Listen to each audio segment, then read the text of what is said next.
आज हम देखेंगे विविध 3 आगे क्वेश्चन नंबर 6। यदि ये दो मैट्रिक्स बराबर हैं तो x और y का मान ज्ञात करिए। यहां से मैं x और y ज्ञात करना है। अब चूंकि दो मैट्रिक्स यहाँ बराबर हैं और हम जानते हैं दो मैट्रिक्स बराबर होने का मतलब उनके संगत अवयव बराबर होंगे। अब संगत अवयव बराबर होंगे तो कंपैरिजन करिए, x प्लस 2 बराबर हो जाएगा -2 के, तो x plus 2 equal to -2, then x equal to -4। इसी प्रकार से -y -2 बराबर हो जाएगा 5 के, तो -y-2 equal to 5, then y equal to 5 - 2, ये आपके पास में y का मान आ जाएगा 3। Next question number 7। आव्यूह ए का क्रम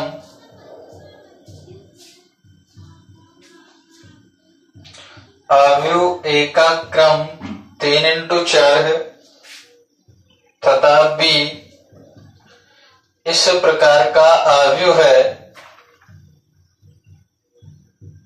तथा b इस प्रकार का अवयव है कि A ट्रांसपोज B एवं A B ट्रांसपोज दोनों ही परिभाषित हैं।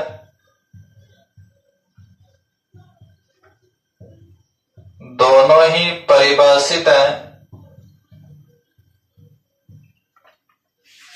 तो B का क्रम लिखिए।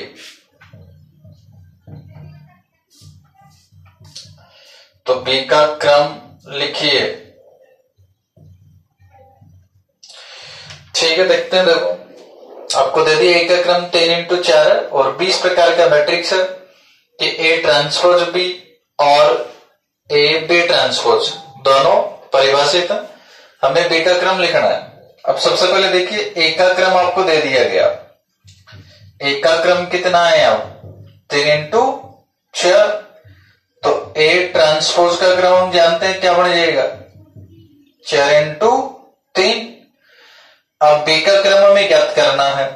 B का क्रम ज्ञात करना है तो मान लिया हमने, माना कि B का जो क्रम है m×n है। अब B का क्रम अगर m×n हो जाएगा तो B ट्रांसपोज का क्रम क्या हो जाएगा भाई, n×m। और अब हमें दे दिया गया कि A ट्रांसपोज B परिभाषित है। A ट्रांसपोज B परिभाषित है।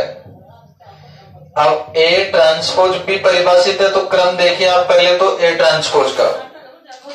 A ट्रांसपोज का क्रम कितना है, 4x3, और B का क्रम आपके पास में है m×n। परिभाषित होने का मतलब m=3। इसी प्रकार से दूसरा आपको दे दिया A B ट्रांसपोज परिभाषित है, तो A B ट्रांसपोज परिभाषित है। अब A B ट्रांसपोज अगर परिभाषित है तो फिर से क्रम देखें हम इनका। A का क्रम 3x4, B ट्रांसपोज का जो क्रम है n×m, और परिभाषित होने का मतलब n बराबर हो जाएगा 4 के। m और n दोनों का वैल्यू मिल गया हमें, इसका मतलब B का ऑर्डर मिल जाएगा आपको।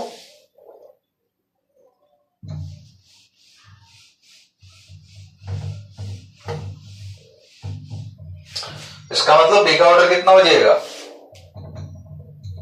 इसलिए B का क्रम m×n लिखा था हमने, m आ गया 3 और n आ गया 4, तो B का क्रम हो गया 3x4।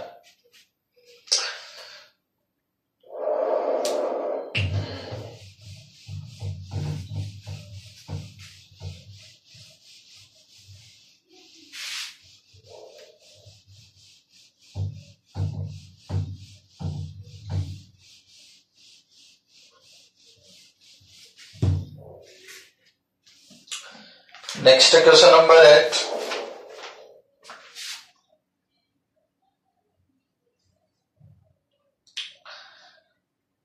यदि ए इक्वल टू मैट्रिक्स ए है हमारे पास में -2 -1 एंड 1 -1 7x -x 1 4 -3,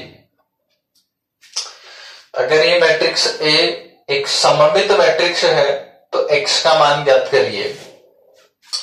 अब चूंकि हमें दे दिया गया है कि ए सममित है, ए सममित है तो हम जानते हैं सममित मैट्रिक्स क्या होती है। ए सममित होने का मतलब ए बराबर होता है ए ट्रांसपोज के। अब मैट्रिक्स और ए ट्रांसपोज को लिखिए आप। ए तो आपके पास में आ गई -2 -1 1 -1 7 -x 1 4 -3 equal to A transpose लिखिए। तो ट्रांसपोज का मतलब इसकी पंक्तियों को चेंज कर देंगे स्तंभों में, स्तंभों को चेंज कर देंगे पंक्तियों में। तो पहली पंक्ति को पहला स्तंभ बना देंगे तो -2 -1 एंड 1, दूसरी पंक्ति को दूसरा स्तंभ बनाइए तो -1 7 4, और तीसरी पंक्ति को तीसरा स्तंभ बनाइए तो 1 -x -3। और अब चूंकि दो मैट्रिक्स बराबर हैं इसलिए दोनों मैट्रिक्स के संगत अवयव बराबर होंगे। कंपैरिजन अगर यहां से करें हम लोग तो -x = 4 और -x = 4 का मतलब हो जाएगा x = -4।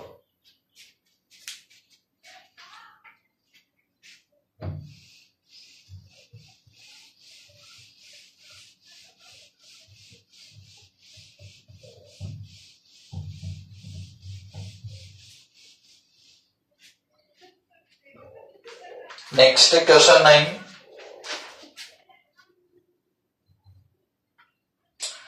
एक 3 into 3 क्रम का matrix B equal to BIJ लिखिए, जिनके अवयव BIJ। एक 3 into 3 का मैट्रिक्स लिखना है जहां BIJ इक्वल टू है I into J के।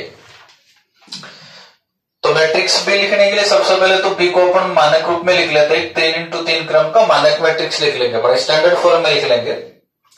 तो जानते हैं हम 3 into 3 का मैट्रिक्स इस प्रकार से लिखा जाएगा B11 B12 B13। नेक्स्ट आ जाएगा B21 B22 B23। नेक्स्ट बनेगा B31 B32 एंड B33। ये हमने एक मैट्रिक्स B लिख लिया मानक रूप में। अब इन सभी एलिमेंट्स का वैल्यू हमें ज्ञात करना होगा और इनका मान ज्ञात करने के लिए सबसे पहले हम ज्ञात करें B11। B11 के अगर BIJ से कंपैरिजन करें तो I का वैल्यू 1, J का वैल्यू भी 1। यहां वैल्यू पुट कर देंगे तो 1 into 1, ये आपके पास में आ जाएगा 1। नेक्स्ट B12 की कंपैरिजन करें तो I का वैल्यू 1, J का वैल्यू 2 और वैल्यू पुट कर देंगे तो आ जाएगा 1 into 2, तो ये आपके पास में 2। B13 तो I का वैल्यू 1, J का वैल्यू 3, तो ये आपके पास में आ जाएगा 3। B21 तो I का मान 2, J का मान 1, मल्टीप्लाई कर दोगे 2 आ जाएगा। इसी प्रकार से B22 तो I का मान 2, J का मान 2, मल्टीप्लाई कर दोगे 4। नेक्स्ट B23 तो I का मान 2, J का मान 3, मल्टीप्लाई कर दोगे 6। B31 तो I का मान 3, J का मान 1, मल्टीप्लाई कर दोगे 3। B32 I का मान 3, J का मान 2, मल्टीप्लाई कर देंगे 6। और B33 I का मान 3, J का मान 3, मल्टीप्लाई कर देंगे 9। ये सभी एलिमेंट्स का वैल्यू हमने ज्ञात कर लिया और इसके अंदर पुट कर देंगे। अब तो हमें मिल जाएगा मैट्रिक्स B। पहली पंक्ति के एलिमेंट देखें तो आ जाएगा 1 2 3।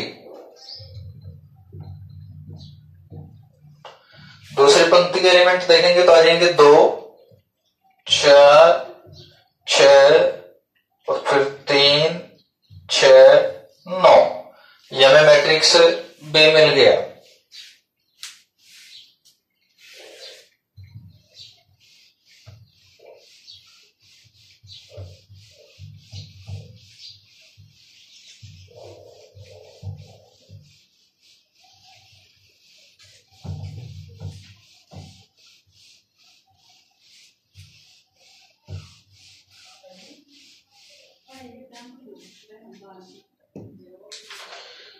नेक्स्ट क्वेश्चन नंबर 10,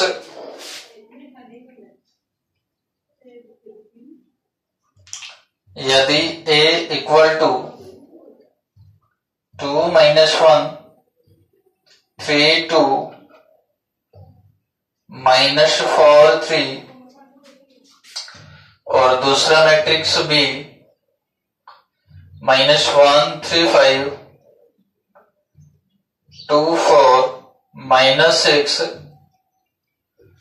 तो a प्लस b ट्रांसपोज ज्ञात कीजिए। हमें यहां ज्ञात करना है a प्लस b ट्रांसपोज। सबसे पहले b ट्रांसपोज हम ज्ञात करेंगे, तो b transpose equal to transpose matrix हम जानते हैं, पंक्तियों को स्तंभों में परिवर्तित करोगे, स्तंभों को पंक्तियों में परिवर्तित करोगे। तो जो पहली पंक्ति इसको पहला स्तंभ बना दे, दूसरी पंक्ति को दूसरा स्तंभ बना दे और तीसरी पंक्ति को तीसरा स्तंभ बना दे, तो हमें बी ट्रांसपोज मिल गया। और अब कर दीजिए a plus B transpose, matrix से लिखिए अब 2 - 1 3 2 -4 3 प्लस बी ट्रांसपोज लिखिए तो -1 2 3 4 5 -6। अगर दोनों को जोड़ दिया जाए तो 2 - 1 1 -1 + 2 3 + 3 2 + 4 -4 + 5 एंड 3 - 6, ये अपने पास में a प्लस बी ट्रांसपोज बन गया। नेक्स्ट क्वेश्चन 11, आव्यूह a को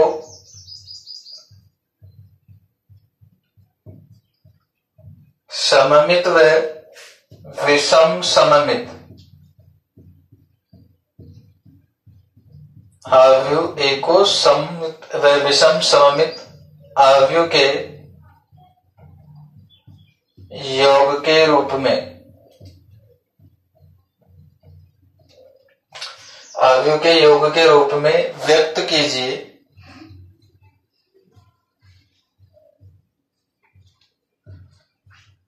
जहां a इक्वल टू 6 5 2 4 है। इस क्वेश्चन नंबर 11